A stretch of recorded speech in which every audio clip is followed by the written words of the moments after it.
உங்கள் வாழ்க்கையில் ஒரு எலியா வருகிறார் என்றால், ஒரு எலிசா வருகிறார் என்றால், உங்களுடைய வாழ்க்கையில் ஒரு ஊழியன் உங்களை சந்திக்கிறார் என்றால், தேவன் நோக்கத்தோடு சொல்லுங்க, தேவ திட்டம் இல்லாம, தேவ சித்தம் இல்லாம தேவன் இந்த எல்லைக்கு உங்களை கொண்டு வரல.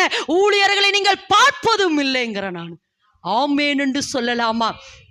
திரும்பவும் சொல்றேன், எலியாவின் நிமித்தம் விதவையும் காப்பாற்றப்பட்டாள், விதவை நிமித்தம் எலியாவும் போஷிக்கப்பட்டான். ஆமேன் என்று சொல்லாம, அதுக்கு தான் அடிக்கடி சொல்ற, இந்த தேவ ராஜ்யத்தோட இணைகிற பொழுது, ஒன்று தேவராஜ்யத்தோட இணைகிற பொழுது தேவராஜ்யமும் கட்டப்படுகிறது. தேவராஜ்யம் உங்க எல்லைக்குள் கட்டப்படுகிறபடினாலே நீங்களும் ஆசீர்வதிக்கப்படுவீர்கள். ஆமேன் என்று சொல்ல திரும்பவும் சொல்ற, ஒரு கல்லில் ரெண்டு மாங்காதான். கர்த்தர் அப்படிதான் செய்வார். ஒரு ஏதேச்சியா, ஏனெனில் வேதத்தில் வாசிக்கிறோம், போவாசனுடைய வயலுக்கு ரூத்து போனதுக்கு ஒரு முகாந்தரம் இருந்தது.